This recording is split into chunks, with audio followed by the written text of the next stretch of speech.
Hello everyone, it's your turn पर आप सभी का एक बार फिर से स्वागत है। और आज आप लोगों के लिए मैं यूपी ट्रिपल एस सी पेट की जो इंग्लिश की क्लासेस हैं वही लेकर आया हूँ उसमें, जिसमें आपकी पार्ट्स ऑफ स्पीच चल रही थी, जिसमें आप लोगों ने नाउन और प्रोनाउन पढ़ लिया है पिछली वीडियोस में। उससे पहले आर्टिकल और सेंटेंसेस पे भी हम डिस्कस कर चुके हैं, तो जिस किसी ने वो वीडियोस नहीं देखी हैं तो डिस्क्रिप्शन में लिंक दिया गया है, साथ ही आप चैनल की प्लेलिस्ट में जाके भी उन्हें देख सकते हैं। तो आज हम बात करेंगे अगले पार्ट्स ऑफ स्पीच जिसका नाम है एडजेक्टिव की। ठीक है, तो एडजेक्टिव की अगर बात करें तो an adjective is a word used to qualify a noun और प्रोनाउन। यानी कि जो एडजेक्टिव होता है वो एक ऐसा शब्द होता है जो नाउन या फिर प्रोनाउन, ठीक है, इनकी विशेषता बताता है, या तो नाउन की या फिर प्रोनाउन की। ठीक है, इनकी क्या बताएगा, विशेषता बताने वाले शब्द को हम एडजेक्टिव कहते हैं। जैसे Ram is a good boy, तो यहाँ जो गुड है यानी राम एक अच्छा लड़का है, तो गुड क्या है, यहाँ पर एक एडजेक्टिव है।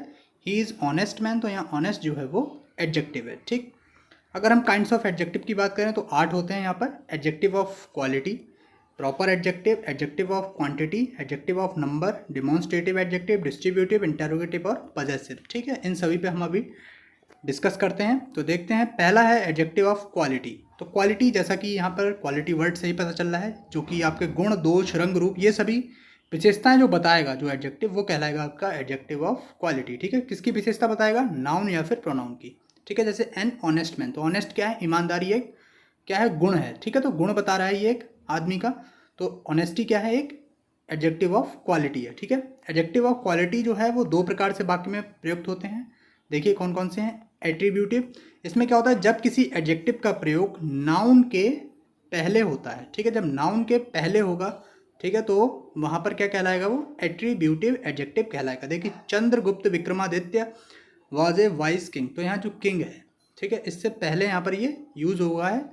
ठीक है, तो यहाँ पर ये क्या हो जाएगा, आपका एट्रीब्यूटिव एडजेक्टिव यहाँ पर ये कहलाएगा, लेकिन होगा ये एडजेक्टिव ऑफ क्वालिटी का ही भाग। ठीक, नेक्स्ट देखिए यहाँ पर, नेक्स्ट है यहाँ पर प्रेडिकेटिव। तो प्रेडिकेटिव जो होता है ये क्या होता है, वर्ब के बाद यूज़ होता है। जैसे द वेदर इज़ प्लीजेंट, तो यहाँ पर प्लीजेंट जो है यहाँ पर ये इज़ के बाद यहाँ पर यूज़ हुआ है, तो ये वर्ब के बाद यहाँ पर यूज़ हुआ है, इसीलिए ये यहाँ पर क्या है, क्वालिटी एडजेक्टिव ऑफ क्वालिटी में यहाँ पर प्रेडिकेटिव यहाँ पर ये हुआ है। ठीक है, नेक्स्ट होता है हमारा प्रॉपर एडजेक्टिव। प्रॉपर नाउन से बनने वाले जो एडजेक्टिव होते हैं वो कहलाते हैं हमारे प्रॉपर एडजेक्टिव। जैसे बुद्धा एक क्या है, प्रॉपर नाउन है, तो बुद्धा से बुद्धिस्ट हुआ। ठीक है, ब्रिटिश ब्रिटिश हुआ। ठीक है, इस तरह से यहाँ पर ये आपके प्रॉपर एडजेक्टिव बनते हैं। नेक्स्ट देखिए यहाँ पर एडजेक्टिव ऑफ क्वांटिटी, तो जो क्वांटिटी बताएगा वो कहलाएगा एडजेक्टिव ऑफ क्वांटिटी। तो जिस एडजेक्टिव से वस्तु की मात्रा ज्ञात होती है वो कहलाते हैं यहाँ पर एडजेक्टिव ऑफ क्वांटिटी। तो जैसे इसमें देखिए, सम मिल्क है, enough oil, sufficient sugar, no manner. ठीक है, तो ये सभी आपके क्या हैं, एडजेक्टिव ऑफ क्वांटिटी हैं। ठीक है, और एडजेक्टिव ऑफ नंबर आता है अगला। तो जिस शब्द से वस्तुओं की संख्या, नंबर से मतलब ही क्या होता है यहाँ पे, संख्या से। ठीक है, तो जिससे शब्द से वस्तुओं की संख्या ज्ञात होती है वो कहलाता है एडजेक्टिव ऑफ नंबर। ठीक है, ये दो प्रकार के होंगे।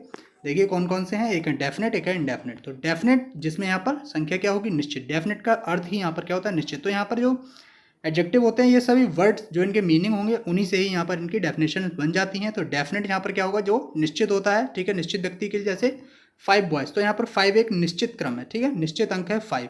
5th क्लास, तो यहाँ पर ये निश्चित है। ठीक है, और जब वे अनिश्चित होंगे तो वहाँ पर ये क्या कहलाएगा, इनडेफिनेट। तो इनडेफिनेट देखिए, इनडेफिनेट में जैसे फ्यू माने कुछ, ठीक है, सेवरल बॉयज़ थोड़े लड़के। ठीक है, तो इस तरह से यहाँ पर ये होते हैं। नेक्स्ट होता है हमारा, देखिए इन्हीं में ही कार्डिनल एडजेक्टिव। निश्चित संख्या जैसे 1 2 3 4 का बोध कराने के लिए कार्डिनल एडजेक्टिव का यूज़ करते हैं। ठीक है, जैसे यहाँ पर ही हैज़ 4 पेन, ठीक है, शी हैज़ 2 बुक्स, तो ये सभी क्या कहलाएंगे, कार्डिनल। और दूसरा होता है ऑर्डिनल, जैसे अभी डेफिनेट डेफिनेट था वैसे ही कार्डिनल और ऑर्डिनल होता है, ऑर्डिनल होता है। ठीक है, निश्चित क्रम, जब क्रम बताया जाएगा तो वहाँ पर ऑर्डिनल। जैसे ऑर्डर को ही हम क्रम कहते हैं, तो ऑर्डर से हम ऑर्डिनल याद रख सकते हैं। ठीक है, जैसे 5th class, 6th class, first, second, third, ये सभी क्रम होते हैं। ठीक है, तो the first chapter of his book is on sentence. ठीक है, तो यहाँ पर ये फर्स्ट जो होगा ये क्या कहलाएगा, आपका ऑर्डिनल एडजेक्टिव। ठीक है, ये सभी किसके होते हैं, एडजेक्टिव ऑफ क्वांटिटी में ये सभी आते हैं। ठीक है, नेक्स्ट है हमारा डिमॉन्स्ट्रेटिव एडजेक्टिव। तो डिमॉन्स्ट्रेटिव हमने प्रोनाउन पढ़ा था पिछली क्लास में, जिसमें आपका दिस दैट दीज दोज था।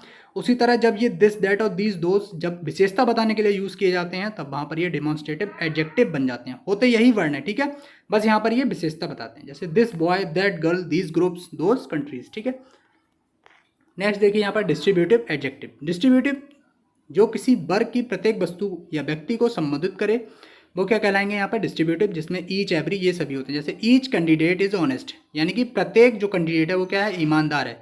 Every boy is present today, हर एक लड़का आज प्रेजेंट है। तो यहाँ पर जो विशेषता बता रहे हैं ईच और एवरी, ठीक है। इसके लिए एक नोट यहाँ पर दिया है, देखिए ईच एवरी आइदर नाइदर के तुरंत बाद यदि नाउन है तो ये शब्द डिस्ट्रीब्यूटिव एडजेक्टिव होंगे, और यदि इनके बाद कोई अन्य शब्द है, नाउन के अलावा कोई और है वर्ड, तो ये सभी आपके क्या कहलाएंगे, डिस्ट्रीब्यूटिव प्रोनाउन कहलाएंगे, ठीक है। आपको प्रोनाउन में पिछले वीडियो में बताया गया था, तो जिस किसी ने वो वीडियो नहीं देखी है तो जरूर देखें, जिससे आपको प्रोनाउन, डिस्ट्रीब्यूटिव प्रोनाउन और जो आपके डिस्ट्रीब्यूटिव एडजेक्टिव हैं, इसके अलावा जो आपका पजेसिव प्रोनाउन, पजेसिव एडजेक्टिव, इन सभी में आपको डिफरेंस यहाँ पर वहाँ पर क्लियर हो जाएगा। नेक्स्ट देखिए, नेक्स्ट है हमारा इंटेरोगेटिव एडजेक्टिव। इंटेरोगेटिव प्रोनाउन भी होता है आपका जब ये इंटेरोगेटिव जो वर्ड हैं ये जब एडजेक्टिव के रूप में यूज़ करे जाएंगे, यानी विशेषता बताने में। जैसे विच रूम इज़ हेयर, यहाँ कौन सा कमरा है, तो कमरे की यहाँ पर विशेषता बताई जाएगी। हुज बुक इज़ दिस, ये कौन सी बुक है। जब यहाँ पर ये प्रोनाउन की तरह यूज़ करे जाते हैं तो ये इंटेरोगेटिव प्रोनाउन कहलाते हैं, ठीक है। और प्रोनाउन कैसे होते हैं, देखिए जब तुरंत बाद यहाँ पर अगर नाउन आ रहा है, जैसे विच रूम, विच बुक, तो यहाँ बुक और रूम क्या है, यहाँ पर नाउन है। अगर नाउन के अलावा कोई, जैसे यदि तुरंत बाद कोई वर्ब आ जा रही है, जैसे विच इज़, ठीक है, तो यहाँ पर ये प्रोनाउन हो जाएगा, ठीक है, इंटेरोगेटिव प्रोनाउन हो जाएगा। और यदि यहाँ पर तुरंत बाद नाउन आ रहा है तो इंटेरोगेटिव एडजेक्टिव होगा, और वर्ब आने पर इंटेरोगेटिव प्रोनाउन होगा। ये बात आप ध्यान रखेंगे बिल्कुल यहाँ पर। नेक्स्ट यहाँ पर देखिए, नेक्स्ट है पजेसिव एडजेक्टिव। और पजेसिव प्रोनाउन जो होते हैं वो आप लोगों के लिए पिछली वीडियो में बताए गए थे, तो आज पजेसिव एडजेक्टिव देखते हैं। तो जो एडजेक्टिव किसी व्यक्ति अथवा वस्तु से संबंध बताते हैं वो कहलाते हैं हमारे पजेसिव एडजेक्टिव, जिसमें आपका माई बुक, आवर, क्लास, ठीक है। तो यहाँ पर माई जो होते हैं वो, माई जो है वो पजेसिव एडजेक्टिव है, आवर जो है वो आपका क्या है, पजेसिव एडजेक्टिव है। और इनका जो पजेसिव प्रोनाउन होता है वो आवर्स होता है और माइन होता है, वो सभी आप लोगों के लिए बता दिए गए थे पिछली क्लास में। अब यहाँ पर देखिए कुछ यहाँ पर जो कन्फ्यूजन पेयर होते हैं वो देख लेते हैं एडजेक्टिव के, जैसे सम एंड एनी। तो सम का अर्थ कोई, कुछ, थोड़ा होता है, और सम और एनी इन दोनों का ही अर्थ क्या होता है, कुछ, कोई, थोड़ा।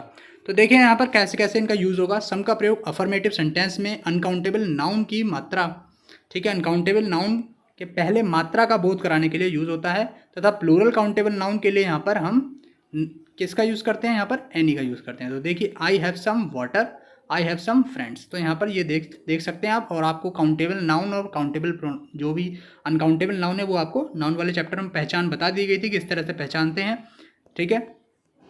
नेक्स्ट है हमारा सम का प्रयोग सामान्यतः पॉजिटिव जो होते हैं, पॉजिटिव यानी कि जो अफर्मेटिव होते हैं, ठीक है। और एनी का प्रयोग जो होता है वो नेगेटिव, यानी कि जो नेगेटिव सेंटेंस होते हैं उनमें किया जाता है, ठीक है। I have some problems, I do not have any problem, ठीक है। तो डू नॉट यहाँ पर आ गया, देखिए नेगेटिव आ गया यहाँ पर, तो एनी लग गया। Do you have any problem, और साथ ही साथ क्वेश्चंस वाले में भी एनी का यूज़ करेंगे, लेकिन जो अफर्मेटिव है उसमें सम का यूज़ करेंगे। हम जवाब की उम्मीद हाँ में करते हैं तो क्वेश्चंस में सम का प्रयोग होता है, जैसे do you have some food, क्या तुम्हारे पास कोई खाना है, तो हाँ इसका उत्तर आ रहा है, ठीक है। तो इस तरह से यहाँ पर सम का यूज़ होगा, ठीक है। नो वे का प्रयोग एक साथ नहीं हो सकता, ये आप ध्यान रखेंगे। अब सबसे इंपॉर्टेंट है यहाँ पर फ्यू, लिटिल, ये बहुत ही पूछा जाता है, फ्यू और लिटिल का यूज़, मच और मैनी का। तो देखते हैं यहाँ पर फ्यू जो होता है वो काउंटेबल होता है, मैनी जो होता है वो काउंटेबल होता है, वहीं अनकाउंटेबल में लिटिल और मच होता है। तो देखते हैं यहाँ पर फ्यू के यहाँ पर 3 केस हमें पढ़ने होते हैं, ए फ्यू, फ्यू और द फ्यू। तो जब ए फ्यू होगा जो संख्या कम है लेकिन है, ठीक है, इस अर्थ में यूज़ होता है जब संख्या यानी कि कम है लेकिन है। संख्या में इतना कम है कि ना के बराबर है तो वहाँ पर फ्यू होगा, और संख्या कम है लेकिन है तो वहाँ ए फ्यू होगा। संख्या में कम लेकिन निर्धारित हुआ जिसके तरफ इंगित करें तो वहाँ पर हम द फ्यू, यानी कि जब संख्या बिल्कुल कम होगी लेकिन उपस्थित होगी तो वहाँ पर हम ए फ्यू लगाएंगे। कि संख्या जब इतनी कम होगी कि वो ना के बराबर हो तो वहाँ पर हम सिर्फ फ्यू का यूज़ करेंगे। संख्या कम हो लेकिन वहाँ पर एक निर्धारित हो वो, तो वहाँ पर हम दी फ्यू का यूज़ करेंगे। इसी तरह लिटिल होगा, यहाँ पर संख्या के लिए जब यूज़ होगा तो वहाँ पर फ्यू होगा, लेकिन जब मात्रा के लिए यूज़ होगा तब वहाँ पर लिटिल होगा, ठीक है। मात्रा में कम है या फिर मात्रा में इतना कम कि ना के बराबर तो वहाँ पर लिटिल, और मात्रा में कम लेकिन है तो वहाँ पर हम ए लिटिल, और यहाँ पर दी लिटिल जो होता है वो मात्रा में कम लेकिन निर्धारित के लिए यूज़ करते हैं। एग्जाम्पल देखिए, जैसे a little knowledge is a dangerous thing, ठीक है। तो यहाँ पर नॉलेज जो होती है, नॉलेज जो है वो कम तो होती है लेकिन होती ज़रूर है हर किसी के पास, ठीक है। तो कम है लेकिन है, लेकिन कम नॉलेज जो होती है वो डेंजरस होती है, ठीक है। The doctor advised him to rest a few days, तो यहाँ पर कुछ दिन के लिए यहाँ पर रेस्ट के लिए कहा है। संख्या में तो कम है लेकिन है, ठीक है, ये यहाँ पर अर्थ हो गया। The little water I kept you has been finished by him, तो यहाँ पर जो निर्धारित होगा कितना ही फिनिश कर सकता है आदमी, कितना वाटर फिनिश कर पाएगा, तो वो एक निर्धारित होगा वहाँ पर मात्रा उसकी वाटर की, तो यहाँ पर इसलिए द लिटिल का यूज़ हुआ, ठीक है। The show was cancelled off as few people turn up to see it, कोई शो कब कैंसिल होगा, जब ना के बराबर संख्या में लोग हों। तो जहाँ पर ना के बराबर संख्या में लोग होंगे, यहाँ पर मात्रा नहीं होती, लोगों की संख्या होती है, तो इसलिए यहाँ पर फ्यू आता है। अगर यहाँ पर मात्रा के रूप में अगर बात की जाए तो वहाँ पर लिटिल का यूज़ होगा। ठीक है, आई होप आप ये समझ गए होंगे। तुलना करते समय दूसरा पहले को या किसी अन्य सभी को एक्सक्लूड करने के लिए एनी अदर का प्रयोग करते हैं। जैसे gold is more precious than any other metal. Gold जो होता है वो जो और अन्य जो मेटल होते हैं उनसे क्या होता है, ज़्यादा प्रीशियस होता है। तो वहाँ पर ये कंपेयर करने के लिए यूज़ हो गया है, तो वहाँ पर हम किसका यूज़ करते हैं, एनी अदर का। ठीक है, नेक्स्ट देखिए, diamond is the more precious than any metal. तो यहाँ पर एनी अदर या एनी का यूज़ हम तुलना करने में भी यूज़ करते हैं। ठीक है, IOR में ख़त्म होने वाले एडजेक्टिव के बाद देन नहीं लगता है। ठीक है, कुछ एडजेक्टिव होते हैं जिनके लास्ट में IOR आता है, उनके बाद देन का यूज़ नहीं करते हैं। जैसे हमारा सीनियर, जूनियर, इन्फीरियर, सुपीरियर, ठीक है, पीरियर, इन सभी के बाद कभी भी देन का यूज़ नहीं करेंगे। जैसे यहाँ पर ए सीनियर देन मी, तो यहाँ पर देन जो होगा उसको हटा के यहाँ पर क्या लगेगा, a senior to me, to का यूज़ करा जाएगा। ठीक है, इस तरह आप ये ध्यान रखेंगे, रूल बहुत इंपॉर्टेंट होता है। अगर एक ही नाउन या प्रोनाउन के लिए दो एडजेक्टिव का प्रयोग हो और दोनों को एक कंजक्शन के साथ जोड़ा जाए तो दोनों एडजेक्टिव की डिग्री एक ही होगी। ठीक है, जैसे एक ही नाउन है, जैसे एग्जाम्पल से समझिए, Gandhi ji was the noblest and the wisest of all the leaders. तो यहाँ पर नोबलेस्ट और जो वाइजेस्ट है ये गांधी जी की विशेषता है। ठीक है, नोबल और वाइज। तो यहाँ पर जो डिग्री आप देखेंगे जो सुपरलेटिव डिग्री है दोनों में। ठीक है, नोबलेस्ट एंड वाइजेस्ट, क्यों, क्योंकि यहाँ पर नाउन सिर्फ एक ही है। अगर यहाँ पर ये अलग अलग नाउन होते तो ये अलग अलग यहाँ पर रहते, डिग्री भी इनकी चेंज हो जाती। ठीक है, डिग्री चेंज हो सकती थी अलग अलग नाउन होने पर। ठीक है, लेकिन जब एक ही नाउन के लिए यहाँ पर दो विशेषताएं बताई जाएंगी तो वहाँ पर डिग्री सेम रहेगी। नोबल रहेगी तो यहाँ पर वाइज रहेगी, और यहाँ पर अगर मोर नोबल, मोर वाइज, इस तरह से वाइजेस्ट और नोबलेस्ट रहेगी। ये आप सुपरलेटिव डिग्री है यहाँ पर। नेक्स्ट देखिए, कुछ एडजेक्टिव से पहले दी का प्रयोग करने पर एडजेक्टिव प्लूरल कॉमन नाउन बन जाता है। इसके बाद प्लूरल वर्ब का यूज़ होता है, जैसे रिच, पुअर, नीडी। ठीक है, ये सभी जो वर्ड्स हैं, ये सभी यहाँ पर जो ये एडजेक्टिव हैं, इनसे पहले अगर जो यहाँ पर आर्टिकल जो दी का यूज़ कर देंगे तो ये क्या बन जाएगा, प्लूरल एक कॉमन नाउन बन जाएगा। जैसे द रिच, यानी कि रिच पीपल। ठीक है, यूजुअली एक्सप्लॉइट द पुअर। तो यहाँ पर जो द पुअर और द रिच हो गया, ये लोगों के उनकी जातिवाचक के लिए यहाँ पर ये बता रहा है। ठीक है, कॉमन नाउन यहाँ पर ये बन जा रहा है। नेक्स्ट देखिए, यहाँ पर कुछ एडजेक्टिव का अर्थ कंफ्यूजिंग पेयर होता है, जैसे फार्दर एंड फर्दर। तो फार्दर का अर्थ होता है दूरी में अधिक, जैसे she lives at the farther end of the lane. और फर्दर का अर्थ जो होता है वो होता है और। ठीक है, और के अर्थ में यहाँ पर यूज़ होता है, जैसे आई do not receive any further order. ठीक है, नेक्स्ट देखिए, लास्ट और लेटेस्ट, ये इंपॉर्टेंट है। लास्ट का अर्थ जो होता है वो होता है आखिरी, जैसे the last ruler of Mughal empire is Bahadur Shah Zafar. तो यहाँ पर लास्ट जो है वो अंतिम। ठीक है, और लेटेस्ट जो होता है वो होता है नवीनतम। ठीक है, what is the latest score, इस समय स्कोर क्या हुआ है, नवीनतम। ठीक है, एल्डर और ओल्डर देखते हैं। एल्डर या एल्डेस्ट जो होता है वो खून के रिश्ते में जो बड़ा होता है। ठीक है, जैसे एक ही मम्मी पापा के जो बड़ी संतान होती है उसे हम एल्डर ब्रदर या एल्डर सिस्टर कहते हैं, और वहीं अगर उम्र में बड़ा है तो वहाँ पर हम ओल्डर या ओल्डेस्ट का यूज़ करेंगे। ठीक है, नियरेस्ट एंड नेक्स्ट देखते हैं। नियरेस्ट का अर्थ होता है सबसे नज़दीक, यानी which is the nearest hospital. Next जो होता है वो अगला, the bank is the next in the building. ठीक है, लेटर एंड लेटर देखते हैं क्या है। लेटर के बाद अर्थ होता है बाद में, I will call you later, और जो लेटर होता है उसका अर्थ होता है बाद वाला। ठीक है, the latter part of the movie was boring. ठीक है, जब डबल टी होगा तब वहाँ पर क्या होगा, उसका बाद वाला अर्थ होगा। ठीक है, जब सिंगल टी होगा तब वहाँ पर हम क्या होगा, वहाँ पर अर्थ होगा, ठीक है, बाद, सिर्फ बाद में, यानी कॉल यू लेटर। ठीक है, और इसका जो अपोजिट होता है वो फॉर्मर होता है। लेस और लेसर देख लेते हैं। लेस का अर्थ होता है और कम, और लेसर जो होता है उसका अर्थ होता है आकार या गुणवत्ता में कम। ठीक है, तो देखते हैं, there is the less changes of the recovery after the second brain stroke. ठीक है, तो यहाँ पर लेस चेंज जो है वो और कम हो गया है, और कम यहाँ पर रिकवरी के चांस हो गए हैं, यहाँ पर ये अर्थ हो रहा है। ठीक है, there are many lesser gods in the Hindu religion.